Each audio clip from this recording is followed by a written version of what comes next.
उपभोक्ता अतिरेक के उपयोग।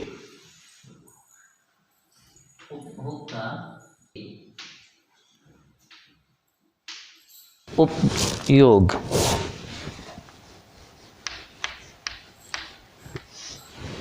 यानी एप्लीकेशन ऑफ कंज्यूमर सरप्लस।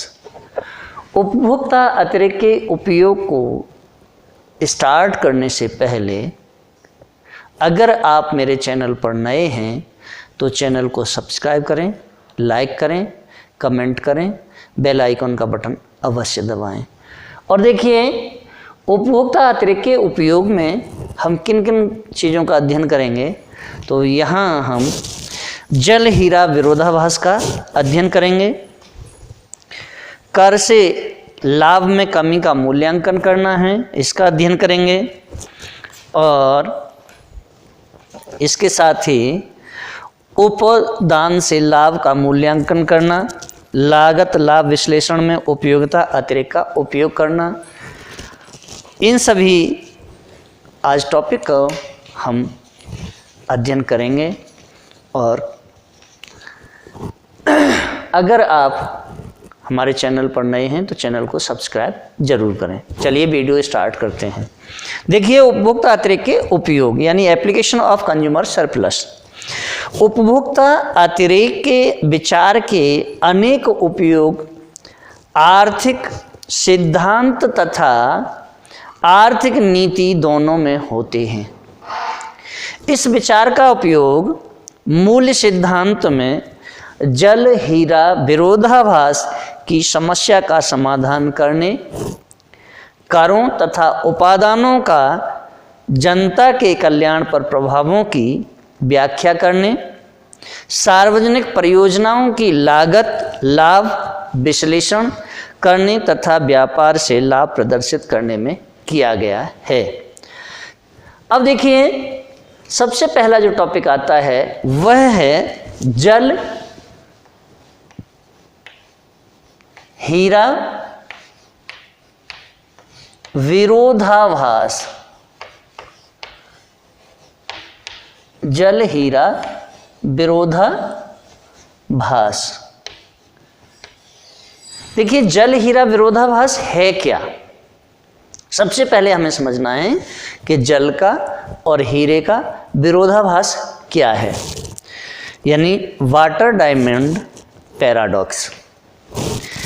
जल हीरा विरोधाभास को मूल्य विरोधाभास यानी वैल्यू पैराडॉक्स की भी कहा जाता है।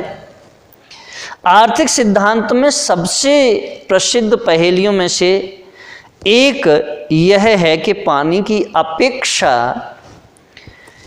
हीरे अधिक महंगे क्यों होते हैं। जल जीवन के लिए अत्यावश्यक है।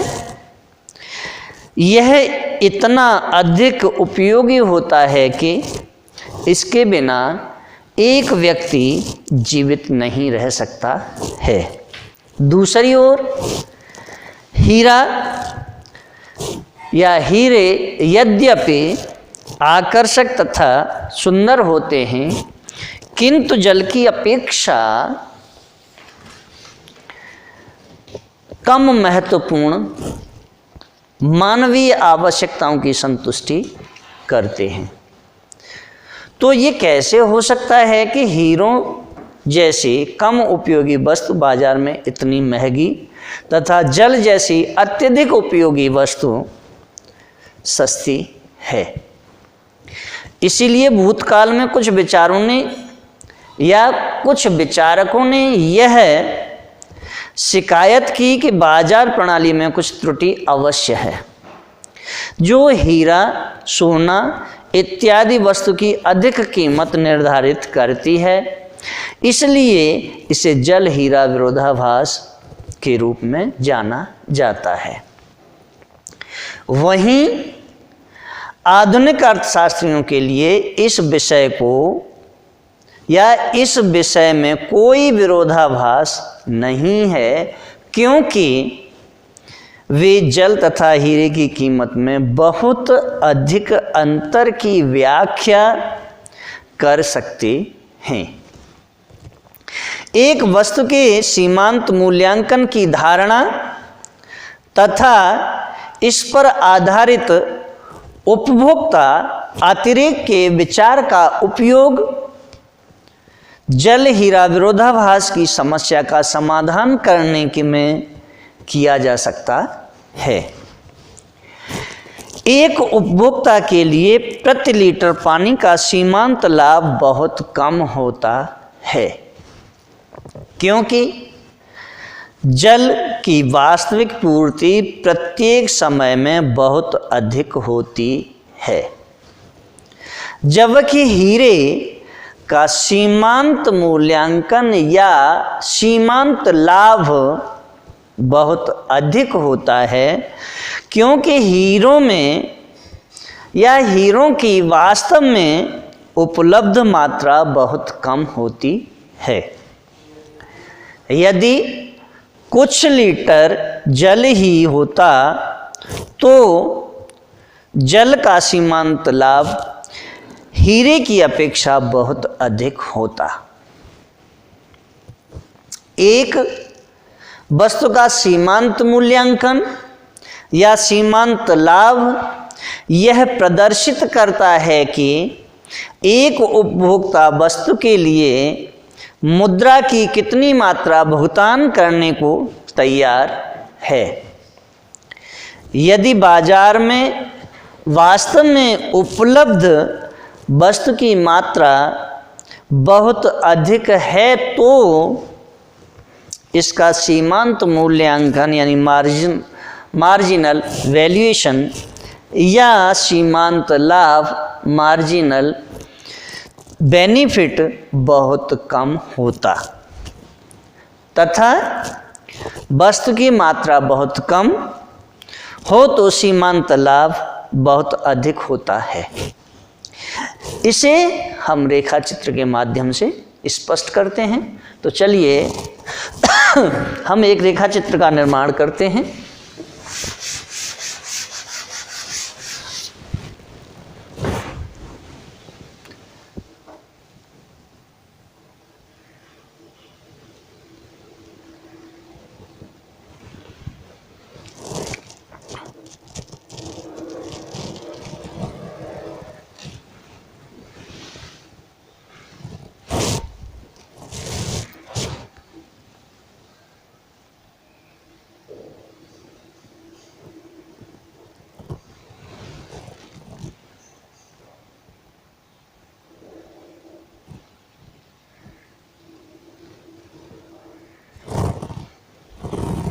ये एक्स एक्सिस है, यह मूल बिंदु O है और यह है Y है।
B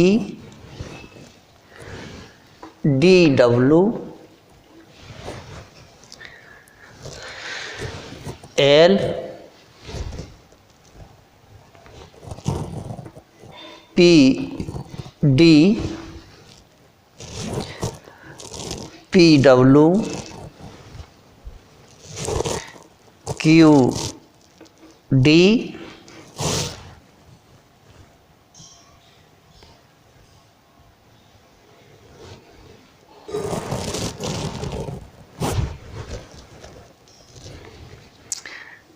D D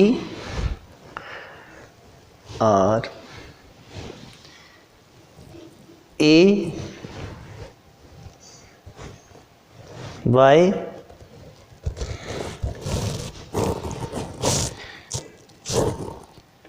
Q W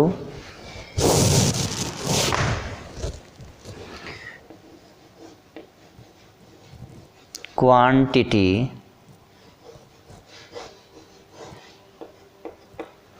और प्राइस। अब देखिए, मैंने जल हीरा विरोधाभास के लिए जो रेखा चित्र का निर्माण किया है, आप इसे समझें।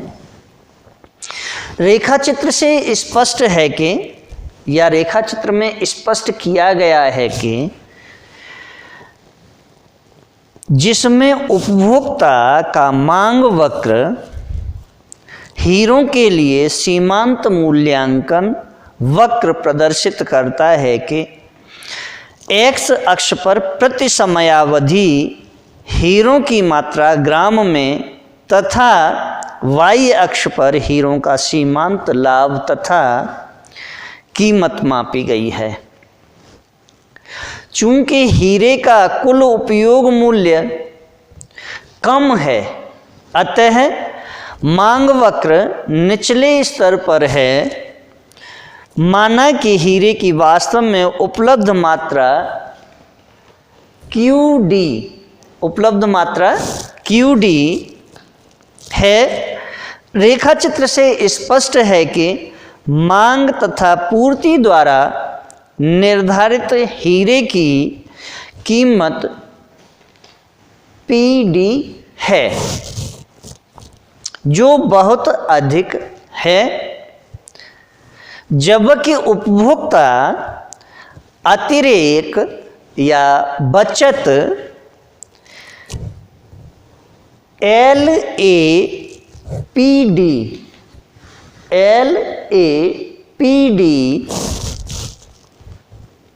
छायांकित क्षेत्र जो मैंने ग्रीन कलर से दिखाया है, यह क्षेत्र बहुत कम है, जो उपभोक्ता को उसके द्वारा वास्तव में भुगतान की धनराशि की अपेक्षा अधिक प्राप्त होता है। रेखा चित्र में जल की भी कीमत निर्धारण स्पष्ट करती है कि जल की विभिन्न मात्राओं के सीमांत मूल्यांकन अथवा सीमांत लाभ को प्रदर्शित करने वाला मांग वक्र DW अपेक्षाकृत ऊंचे स्तर पर है। यदि उपलब्ध जल की मात्रा बहुत अधिक यानी OQD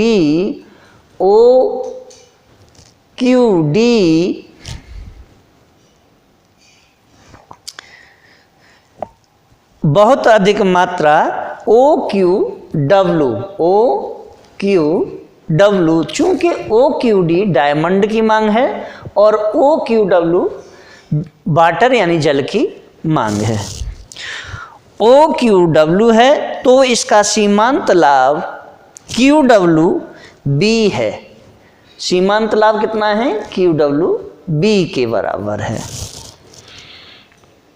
और इसीलिए कीमत OPW निर्धारित होती है। यद्यपि जल की बाजार कीमत बहुत कम है, उपभोक्ताओं द्वारा प्राप्त उपभोक्ता अतिरेक कीमत रेखा PWB निर्धारित होती है, यद्यपि जल की बाजार कीमत बहुत कम है। उपभोक्ताओं द्वारा प्राप्त उपभोक्ता अतिरेक कीमत रेखा PWB के ऊपर संपूर्ण छायांकित क्षेत्र होगा, जो हीरों की तुलना में बहुत अधिक है। उपभोग किए गए जल से प्राप्त संतुष्टि का मूल्यांकन हीरों की तुलना में बहुत अधिक होता है, किंतु इसकी प्रचुर पूर्ति के कारण इसका सीमांत मूल्यांकन बहुत कम होता है। इसका अंतर अधिक उपभोक्ता अतिरेक है। दूसरी ओर उपयोग किए गए हीरों का उपयोग मूल्य बहुत कम है, किंतु इनकी दुर्लभता के कारण इनका सीमांत लाभ, इसलिए इसकी कीमत जल की अपेक्षा बहुत अधिक होती है। अतः इनका बहुत कम अतिरेक है। इसके बाद नेक्स्ट टॉपिक है हमारा, और वह है कर से लाभ में कमी का मूल्यांकन करना। कर से लाभ में कमी का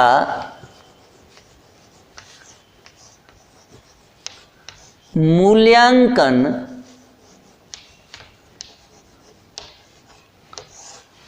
करना।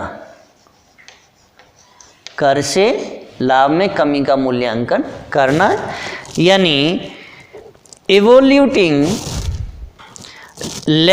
Less of benefit from tax. अब देखिए, कर से लाभ में कमी का जो मूल्यांकन करते हैं हम, तो सबसे पहले हमें यह समझना है कि कर से लाभ में कमी का जो मूल्यांकन है वह है क्या चीज़। तो इसके लिए देखिए, अभी मैं इस रेखा चित्र को हटा लेता हूँ और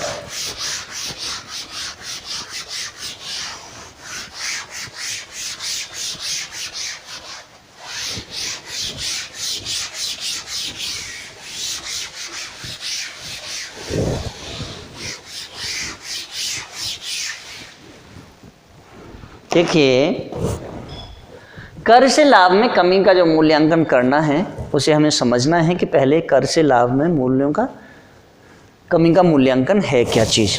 देखिए, करों तथा अनुदानों से उपभोक्ता की होने वाली हानियों तथा लाभों का विश्लेषण बाजार मांग वक्र तथा उपभोक्ता के अतिरेक के विचार का उपयोग करके भी किया जा सकता है। कर के परिणाम स्वरूप उपभोक्ताओं के लाभ में कमी को हम रेखा चित्र के माध्यम से भी स्पष्ट कर सकते हैं। तो चलिए रेखा चित्र का निर्माण करते हैं। देखिए,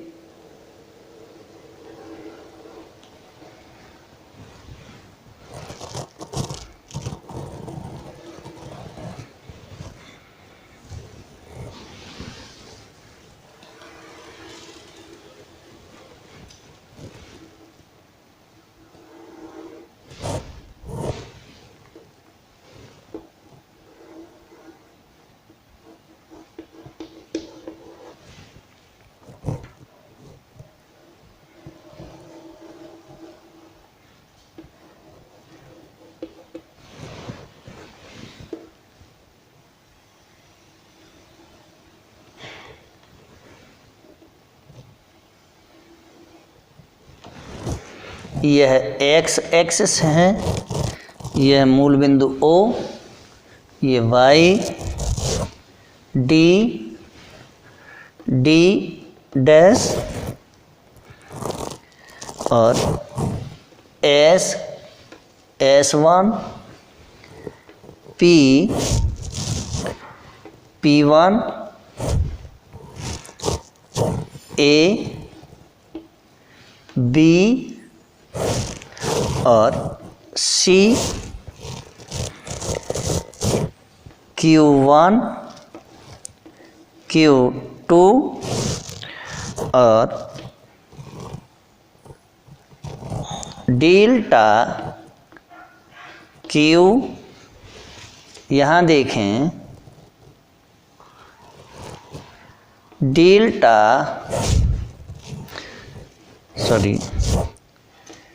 T, और अब देखिए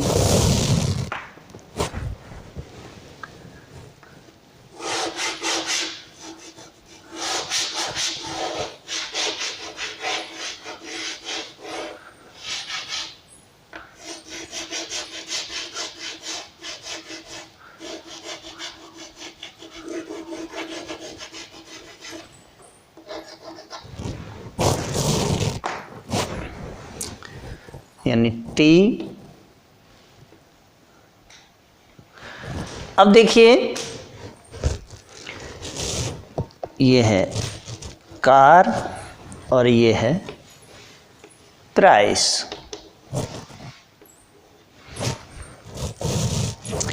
रेखा चित्र में DD जो मैंने कार दिखाई है, DD कार का मांग वक्र कौन सा है? D डैश, यानी रेखा चित्र में कार का जो मांग वक्र है वह D है। कार के इस मांग वक्र को उपभोक्ता के लिए कार का सीमांत लाभ अथवा सीमांत मूल्यांकन है। बिक्री कर लगाने के पूर्व, अब हम बिक्री कर इसमें लगाएंगे, तो बिक्री कर लगाने के पूर्व PS कारों का पूर्ति वक्र है। PS कारों का पूर्ति वक्र है। कार की मांग तथा पूर्ति Q1 मात्रा तथा OP कीमत पर साम्य की स्थिति में है। इस प्रकार OP कीमत पर कार की OQ1 मात्रा बेची जाती है। इस स्थिति में उपभोक्ताओं को उपभोक्ता अतिरेक की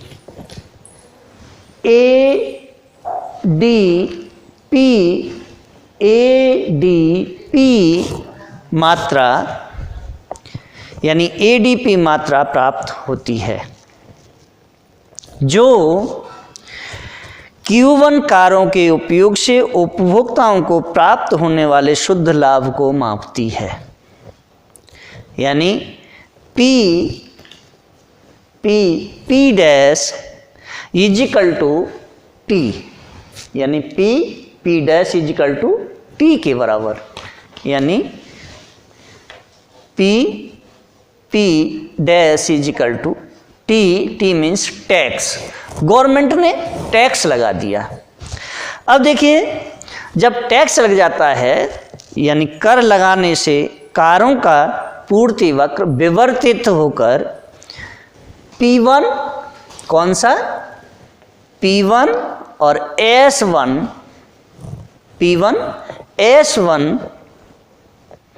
हो जाता है, जिसके परिणाम स्वरूप कार की OP से बढ़कर OP1 हो जाती है। कार की जो मांग है, कार की मात्रा यानी OP से बढ़कर OP1 हो जाती है। क्या हो जाती है? OP1 हो जाती है। तथा बेची गई कारों की संख्या कम होकर OQ2 हो जाती है। यानी पहले कार OQ1 के बराबर बेची जा रही थी, अब कार OQ2 के बराबर बेची जा रही हैं।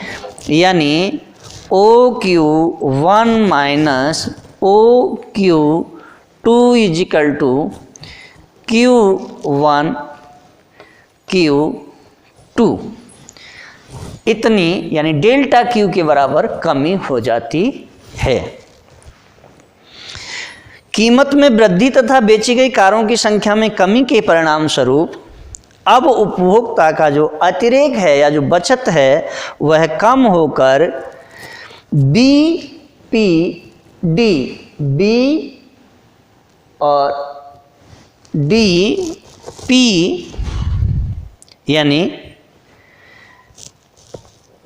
BP dash B P dash D, पहले क्या था APD था, अब BP डैश D है। जो APD से देखें यानी APD minus BP dash D is equal to क्या रह जाएगा, देखिए D से D कैंसल और बचेगा क्या AP डैश B बच गया। यानी AP डैश B के बराबर टैक्स लगा। अब देखिए BP डैश D हो जाता है तथा उपभोक्ता को AP डैश B के बराबर उपभोक्ता अतिरेक यानी लाभ में हानि होती है। उपभोक्ता अतिरेक में इस हानि को दो भागों में बांटा जा सकता है। नंबर 1, प्रथम भाग आयताकार क्षेत्र P डैश BC यानी P डैश BC है, जो कारों की घटी हुई संख्या Q2 तथा कर T यानी टैक्स के गुणनफल के बराबर है। P dash BC is equal to TQ2 यानी TQ2 है तथा जो बिक्री कर लगाने के परिणाम स्वरूप कारों की Q2 संख्या पर बढ़े हुए व्यय के कारण होती है। P डैश PBC अथवा Q1T कर लगाने से सरकार द्वारा एकत्रित आय को भी प्रदर्शित करता है।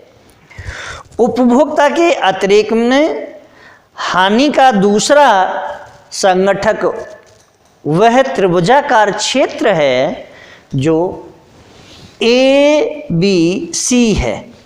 त्रिभुजाकार क्षेत्र कौन सा? ABC है, जो बिक्री कर लगाने के परिणाम स्वरूप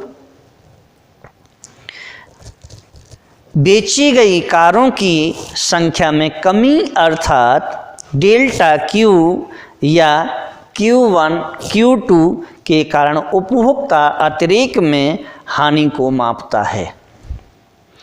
इस प्रकार विशुद्ध लाभ या उपभोक्ता अतिरेक में कुल कमी P dash BA equal to PP dash BC plus ABC यानी क्या होगा?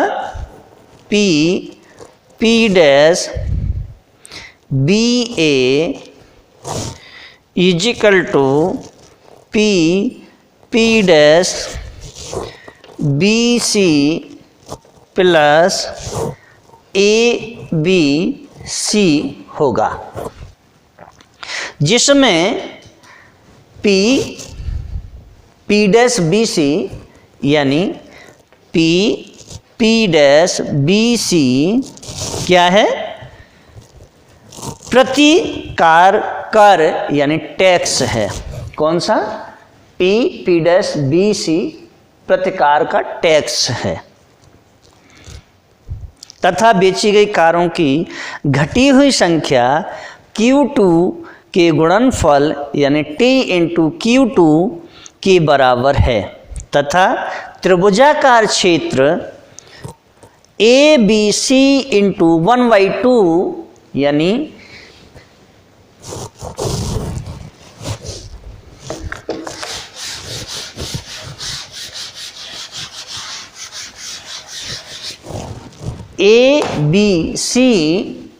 ABC into 1/2 T into delta Q के बराबर है। इस प्रकार उपभोक्ता अतिरेक में हानि का जो क्षेत्र है वह क्या होगा, P डैश B और C का हानि का क्षेत्र है, यानी P dash BC is equal to TQ plus 1/2 into T into delta Q, यह क्षेत्र इसके बराबर होगा। अब देखिए के बराबर है, इस प्रकार उपभोक्ता अतिरेक में जो हानि है वह P dash BC is equal to TQ plus 1/2 T tax into delta Q होती है। अतः उपभोक्ता अतिरेक में हानि P डैश BA सरकार द्वारा एकत्रित आय के क्षेत्रफल यानी P डैश BC की अपेक्षा अधिक है। यह आधिक्य उपभोक्ता की अतिरिक्त हानि ABC क्षेत्र के बराबर है। यह ABC क्षेत्र बिक्री करारोपण के अतिरिक्त भार को प्रदर्शित करता है। यह सरकार द्वारा प्राप्त कर यानी आय की अपेक्षा कल्याण या उपभोक्ता अतिरेक में अतिरिक्त शुद्ध हानि को मापता है, जिसे मृत प्रायः हानि भी कहते हैं। अतः इससे यह निष्कर्ष निकलता है कि अप्रत्यक्ष कर, बिक्री कर, उत्पादन कर का भार प्रत्यक्ष कर यानी एकमुश्त कर या आय कर की अपेक्षा अधिक होता है। इसलिए अनेक अर्थशास्त्रियों का मत है कि सामाजिक कल्याण अथवा साधनों के अनुकूलतम आवंटन के दृष्टिकोण से प्रत्यक्ष कर जैसे आयकर और अप्रत्यक्ष कर, बिक्री कर, उत्पादन शुल्कों की अपेक्षा अधिक श्रेष्ठ होते हैं। यानी प्रत्यक्ष कर अप्रत्यक्ष करों की अपेक्षा अधिक श्रेष्ठ होते हैं। रेखा चित्र में मांग तथा पूर्ति वक्र क्रमशः DD डैश तथा SS डैश दिए होने पर कीमत OP तथा समय मात्रा OQ1 निर्धारित है। यह करारोपण से पूर्व की स्थिति है तथा जनता की अधिकतम संतुष्टि को प्रदर्शित करता है। यदि वस्तु पर प्रति इकाई P डैश के समान बिक्री कर लगाया जाता है तो पूर्ति वक्र ऊपर की ओर विवर्तित होकर P1 S1 हो जाता है। परिणाम स्वरूप कीमत OP1 हो जाती है तथा मांग घटकर OQ2 हो जाती है।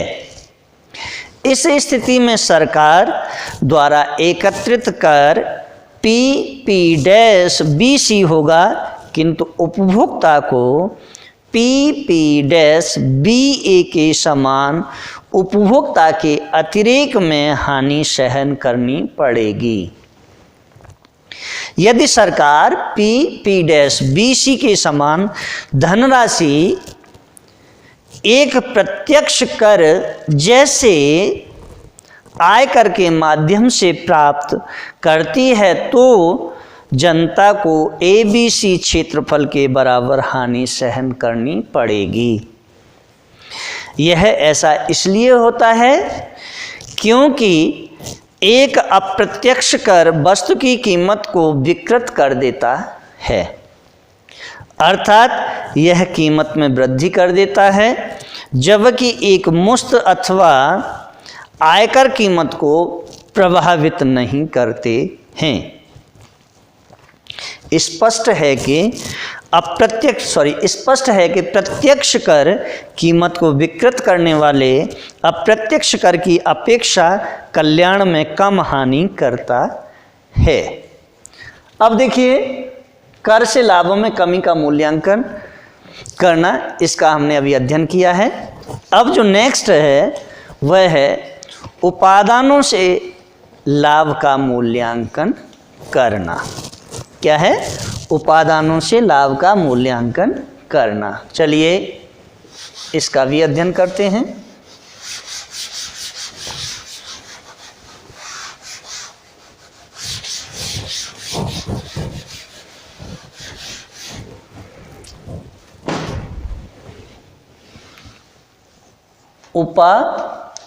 उपादानों से लाभ का मूल्यांकन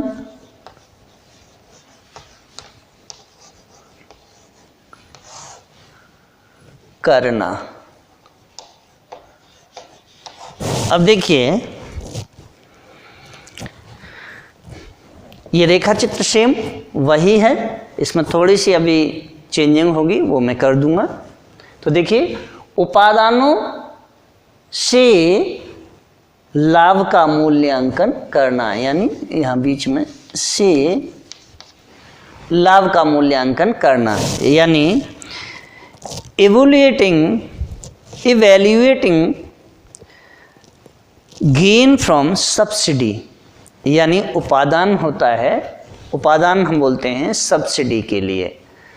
और जैसे अभी गवर्नमेंट चाहे वो सिलेंडर पर सब्सिडी दे रही हो या खाद पर सब्सिडी देती है, खाद्यान्नों पर सब्सिडी देती है, बहुत सारी चीज़ें हैं जिन पर गवर्नमेंट सब्सिडी देती है।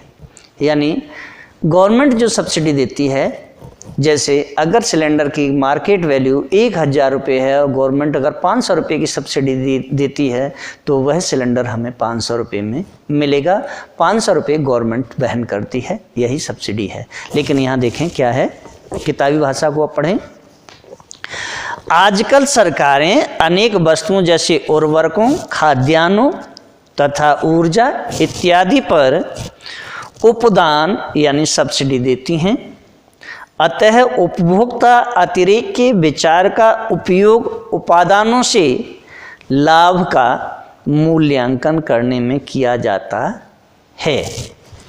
अब देखिए, यहाँ फिर एक बार नए सिरे से देखें कि आजकल की जो सरकारें हैं वह अनेक वस्तुओं जैसे उर्वरकों, खाद्यान्नों, ऊर्जा, गैस इत्यादि पर जो सब्सिडी या उपदान जो देती है वह उपभोक्ता अतिरेक के विचार का उपयोग उपादानों से लाभ का मूल्यांकन करने में किया जाता है। अब देखिए, इसे समझने के लिए हम पहले एक उदाहरण को लेते हैं।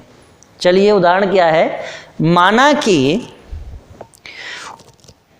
उपदान यानी जो सब्सिडी है वह खाद की कीमत को 400 रुपये से कम करके 300 रुपये कर देती है।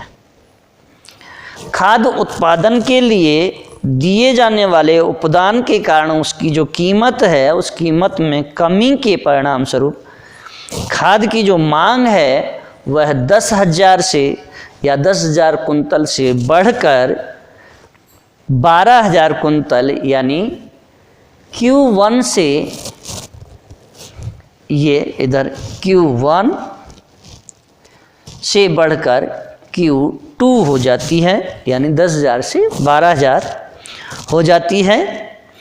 अब प्रश्न यह उठता है कि इस उपदान से शुद्ध सामाजिक लाभ क्या होगा, शुद्ध सामाजिक लाभ क्या होगा। तो चलिए इसे समझ लेते हैं। यहाँ देखिए P डैश और यह है डेल्टा P डेल्टा Q, और यहाँ देखिए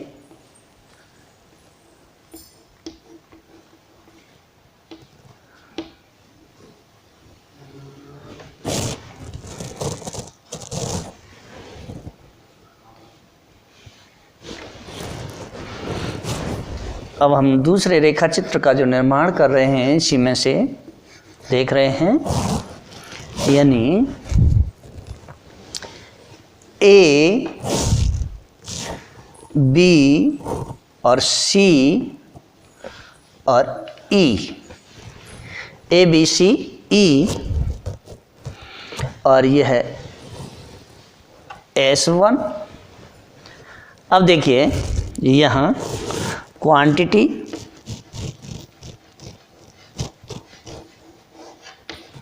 और ये है price and marginal benefit, price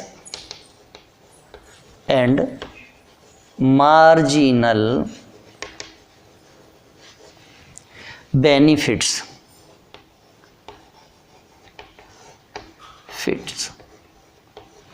marginal benefits NE। अब देखिए मैंने जो रेखा चित्र का निर्माण किया है, इस रेखा चित्र में आप देख रहे हैं यहाँ A और B के बीच में जो आता है वह है R। क्या है? R। अब देखिए रेखा चित्र में DD खाद के लिए मांग वक्र है। कौन सा? D डैश खाद के लिए हमने एक मांग वक्र का निर्माण किया है, वह मांग वक्र है। इस वक्र को सीमांत लाभ या सीमांत मूल्यांकन वक्र भी कहा जा सकता है। स्थिर लागत की दशा में या स्थिर लागत की दशाएं मानते हुए प्रारंभ से PS, कौन सी? PS पूर्ति वक्र निर्धारित कीमत OP के या यहाँ देखें OP 400 और यह है 300। ओके, OP या 400 रुपये प्रति कुंतल खाद है। 100 रुपये प्रति कुंतल उपदान यानी सब्सिडी गवर्नमेंट की देती है। तो उपदान की अनुमति होने से पूर्ति वक्र नीचे विवर्तित हो जाता है, मीन्स नीचे गिर जाता है। और नीचे जब पूर्ति वक्र गिरता है तो P डैश S डैश बन जाता है, यानी P डैश S डैश बन जाता है या हो जाता है, तथा इसके परिणाम स्वरूप कीमत कम होकर OP 1 या 300 रुपये प्रति कुंतल हो जाती है। कीमत में OP1 तक कमी अर्थात 300 रुपये प्रति कुंतल हो जाने से मांगी गई जो मात्रा है वह OQ1 से OQ2 हो जाती है। रेखा चित्र से स्पष्ट है कि उपभोक्ता अतिरेक में कुल लाभ PAC P1 जो लाभ है वह क्या है? PACP1 है। अब देखिए जो क्षेत्रफल है PACP1 क्षेत्रफल के बराबर, जिसे दो भागों में हम विभाजित कर सकते हैं या दो भागों में विभाजित किया जा सकता है। तो देखिए सबसे पहला क्या है, PAB P dash PABP dash equal to क्या होगा, RQ1 क्या होगा, RQ1 के बराबर। क्षेत्रफल तथा त्रिभुज कौन सा, ABC त्रिभुज कौन सा, ABC equal to 1/2 R into delta Q, जहां R खाद पर प्रति कुंतल उपदान या सब्सिडी प्रदर्शित करता है। इस प्रकार उपभोक्ता अतिरेक लाभ में या अतिरेक लाभ इजिकल टू क्या होगा, R into Q plus 1/2 into R into delta Q, ये होगा उसका क्या होगा, RQ plus 1/2 R into delta Q होगा। अब देखिए जिसमें R इंटू Q1 मात्रा Q1 पर व्यय में वह कमी प्रदर्शित करता है जो सब्सिडी के बिना ₹100 प्रति कुंतल की दर से अधिक होती है। इस प्रकार R इंटू Q1 उन लोगों के उपभोक्ता अतिरेक में लाभ को प्रदर्शित करता है जो उपदान की अनुमति से पूर्व खरीद रहे थे, किंतु अब अपेक्षाकृत कम कीमत पर खरीदेंगे। और कम कीमत पर खरीदेंगे यानी 1/2 R इंटू डेल्टा Q धनराशि उपभोक्ता अतिरेक में उस लाभ को प्रदर्शित करता है जो उपदान की अनुमति द्वारा संभव हुई है। अपेक्षाकृत कम कीमत पर मांगी गई मात्रा में वृद्धि के कारण प्राप्त होता है।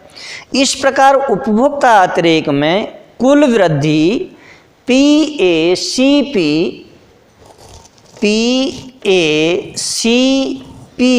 डैश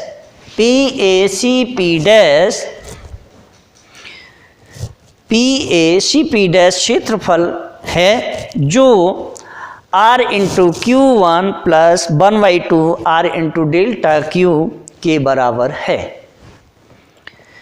किंतु सरकार को उपदान की जो लागत है यानी R इंटू Q2 या PEC क्षेत्रफल है जो उपभोक्ता अतिरेक में लाभ की अपेक्षा त्रिभुज ACE त्रिभुज ACE क्षेत्रफल अधिक है।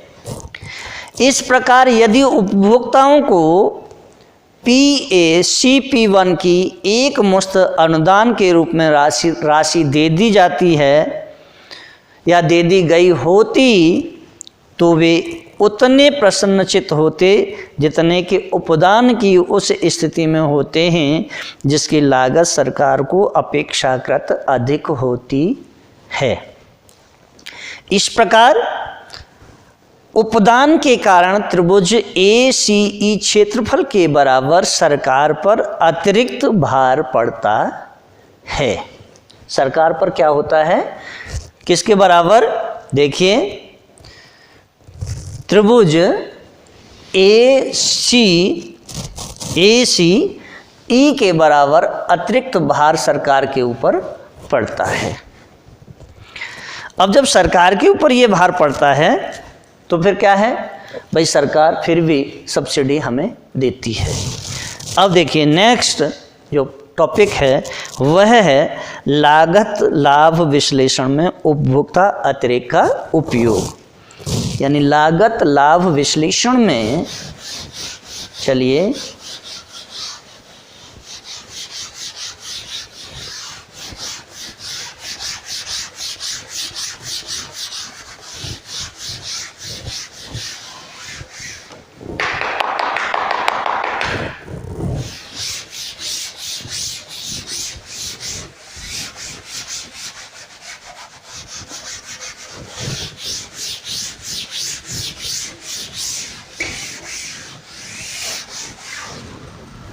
लागत लाभ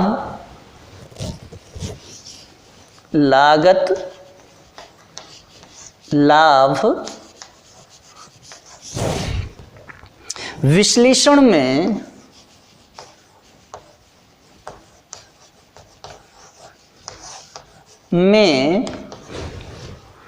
उपभोक्ता अतिरेक का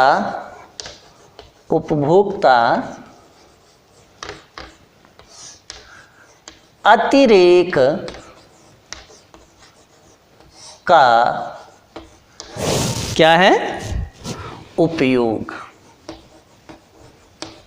देखिए लागत लाभ विश्लेषण में उपभोक्ता अतिरेक का जो उपयोग है वो कैसे है, वह क्या है, इसे देखना है। तो चलिए, यानी use of consumer surplus in cost benefit analysis.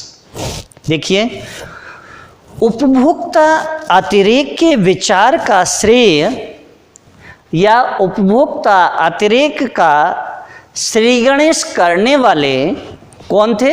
उपभोक्ता अतिरेक यानी उपभोक्ता की बचत का जो श्रीगणेश करने वाले थे, या जिन्होंने सबसे पहले उपभोक्ता की बचत का जो सिद्धांत दिया, उनका नाम था आर.जे. ड्यूपिट। क्या नाम था?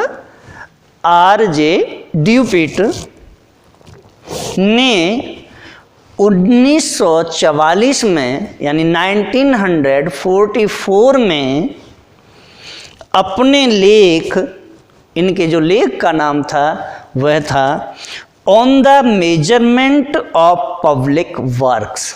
क्या नाम था? On the measurement of public works, यानी सार्वजनिक कार्यों की माप। हिंदी में सार्वजनिक कार्यों की माप, इनका जो लेख था वो 1944 यानी 1944 में प्रकाशित हुआ। उसमें सार्वजनिक विनियोग परियोजनाओं का सामाजिक कल्याण पर प्रभाव की व्याख्या करने के लिए उपभोक्ता अतिरेक के विचार का उपयोग किया गया था या किया।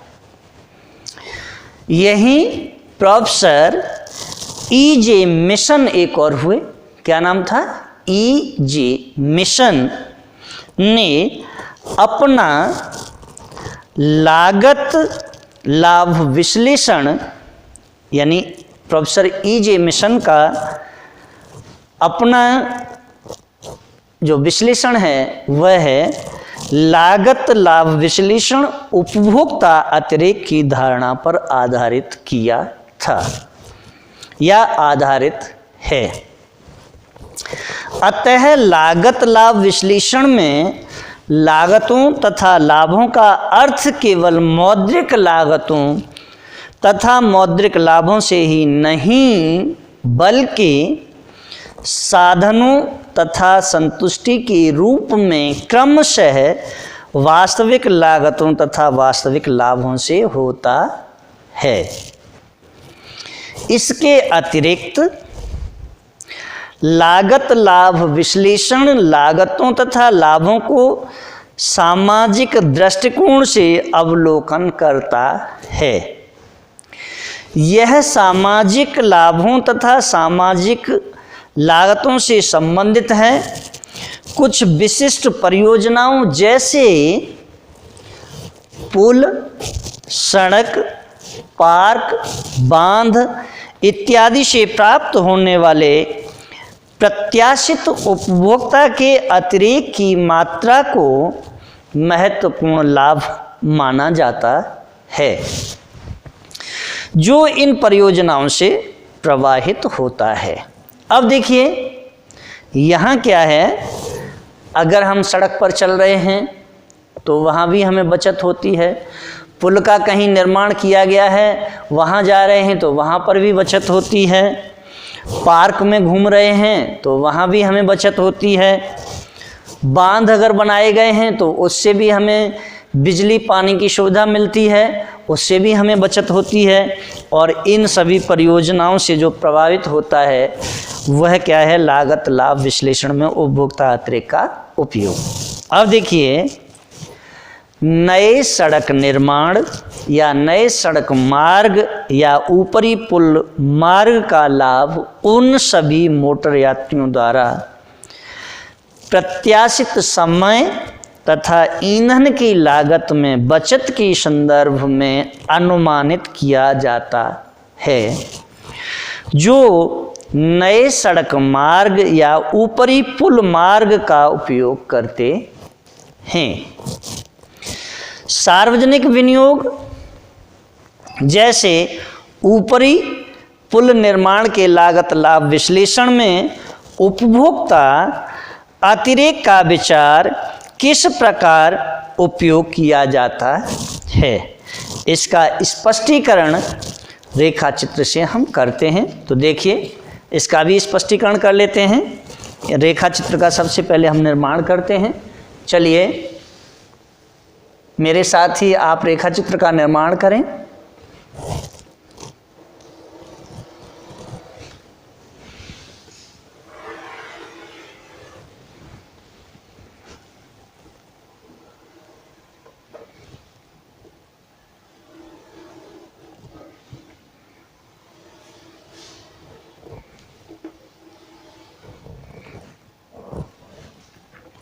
एक्स डी डी वाई मूल बिंदु ओ, Q1 Q2 और ये डेल्टा Q, यहाँ देखें P1 P2 और ये है डेल्टा P और A T और C, A T C। यहाँ देखें क्वांटिटी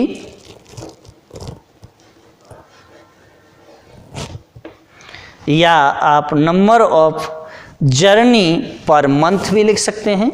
यानी चूंकि हमने यहाँ सड़क और पुल की बात की जा रही है, यात्रियों की बात की जा रही है, इसलिए यहाँ हम देंगे नंबर ऑफ जर्नी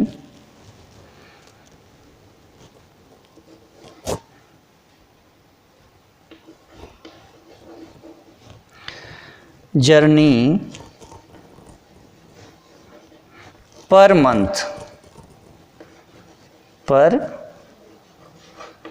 मंथ।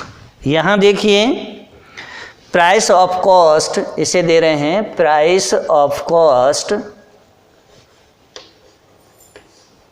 यानी कीमत और लागत पर जर्नी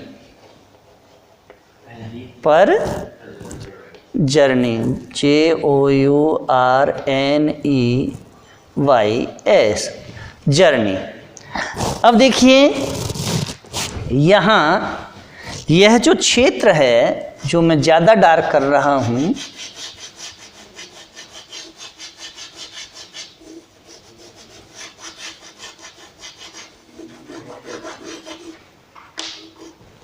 और यह क्षेत्र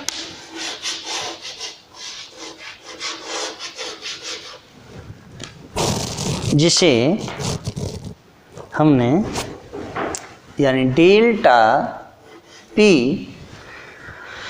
और यहाँ देखिए यानी gain in consumer surplus, GAIN, gain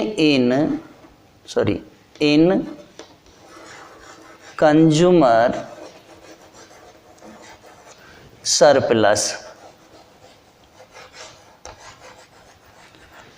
consumer surplus का जो गेन है या जो बचत है वो क्या है, इजिकल टू डेल्टा पी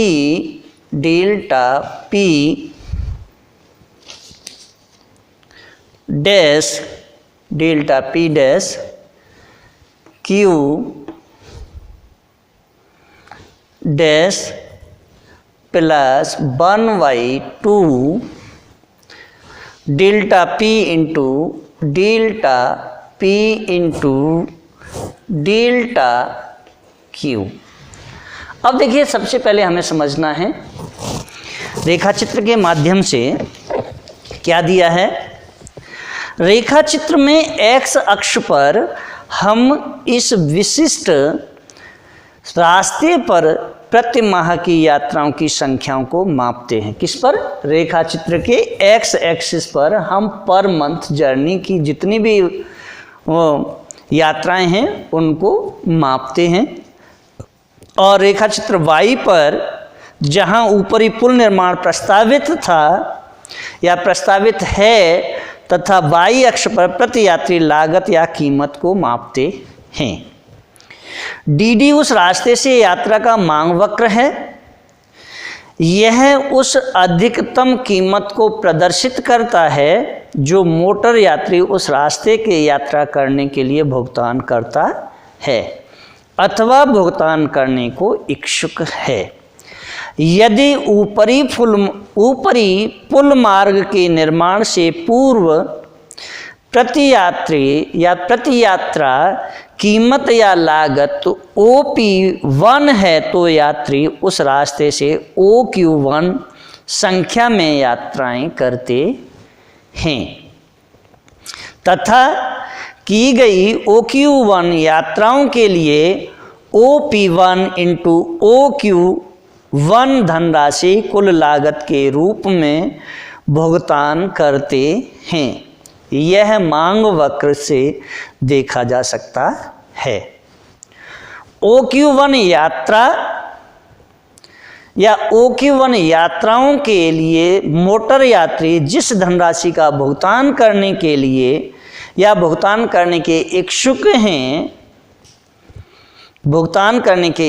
हैं वह ODAQ1 के बराबर है। और इस प्रकार त्रिभुज P1DA जो त्रिभुज है, जो क्षेत्रफल है, यह क्या होगा, उस उपभोक्ता अतिरेक को प्रदर्शित करता है जो उन्हें OQ1 यात्राएं करने से प्राप्त होता है। माना कि अब ऊपरी पुल निर्माण किया जाता है जो उनके ईंधन के उपयोग को कम कर प्रति यात्री लागत OP2 तक कम कर देता है और अपेक्षाकृत यात्री लागत पर वे OQ2 संख्या में यात्राएं करेंगे और उनका उपभोक्ता अतिरेक P1AC P2 के क्षेत्रफल के बराबर बढ़ जाएगा। यह वह लाभ है जो मोटर यात्री ऊपरी पुल मार्ग के निर्माण से प्राप्त करते हैं। अतः उपभोक्ता के अतिरेक की धारणा एक व्यक्ति तथा विशिष्ट वस्तु के संदर्भ में एक अर्थपूर्ण एवं लाभदायक विचार है। इसके बाद हम अब जो अध्ययन करेंगे वह होगा उपभोक्ता अतिरेक यानी उपभोक्ता की बचत की धारणाओं का महत्व। कल हम जो वीडियो तैयार करेंगे उसमें उपभोक्ता की बचत की धारणाओं के महत्व पर पूरी तरह से वीडियो तैयार करेंगे। और उसमें आपको पूरी तरह से पढ़ाएंगे जो नए टॉपिक हैं उनके बारे में, और अच्छे से अच्छे समझाने की कोशिश करेंगे। इसके साथ ही अगर आप मेरे चैनल पर नए हैं तो चैनल को सब्सक्राइब करें, लाइक करें, कमेंट ज़्यादा से ज़्यादा करें। विशेष तौर पर इस टॉपिक के अंतर्गत जल हीरा विरोधाभास नियम अक्सर ही आ जाता है, और यह 10 नंबर में क्वेश्चन आता है जल हीरा विरोधाभास का। और इसके साथ ही मेरे चैनल पर आप कमेंट ज़्यादा से ज़्यादा करें। अगर आपकी कुछ समझ में नहीं आता है तो आप कमेंट करेंगे, मैं आपको उसका उत्तर देने के लिए तत्पर तैयार हूँ। चूँकि मेरे चैनल पर BA, MA, BSc AG, MA economics net वाले, RAS, IAS की जो तैयारी करने वाले प्रतियोगी हैं या जो संगणक की तैयारी करने वाले प्रतियोगी हैं, वह सभी मेरे चैनल से जुड़ने की तैयारी जुड़ें, जिससे कि मैं उनको ज़्यादा से ज़्यादा अच्छे से अच्छी तैयारी के वीडियो भेज सकूं। और साथ ही मेरे ये जो नोट्स हैं, यह नोट्स मेरे डिस्क्रिप्शन में कल पढ़ जाएंगे, क्योंकि जैसे ही मेरा चैप्टर कंप्लीट होगा ये सारे नोट्स उसके डिस्क्रिप्शन में आपको पढ़ने के लिए मिलेंगे। धन्यवाद।